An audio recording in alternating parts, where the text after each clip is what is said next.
Kosovo i Metohija niti je mitologija, niti je teritorija, niti je pitanje politike. To je pre svega pitanje žive crkve, koja je upravo narod Božiji oko svojih svetinja, oko svoga sveštenstva sa svojim episkopom. I zapravo to je taj naš zalog koji nas drži i čuva onim što jesmo. I zato Kosovo toliko mnogo znači i za druge koji ne žive ovde. Jer upravo je taj Kosovski zavet kneza Lazara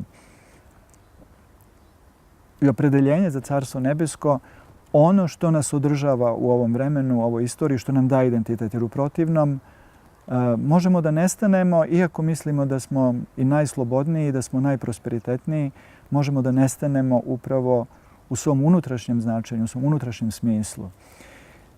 Eto, zato se mi borimo za to kao čuvari ovih svetinja, istovremeno, a pre svega sa svetim kraljem Stefanom Dečanskim ovde, koji je, kako reče divno jednom vladika Amfilohije, koji zaista kraljuje ovde na Kosovu i Metohiji. On je vladar koji ovde sedi, a mi smo tu oko njega da pomažemo i da služimo.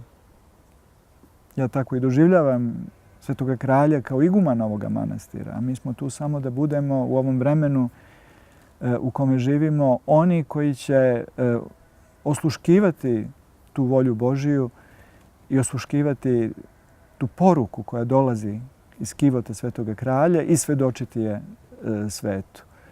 Tako da čitava naša poruka ne može biti svedena na jedan nivo ni politike, ni nekih prizemnih interesa, ličnih interesa, sebičnih interesa. Daleko je to od toga.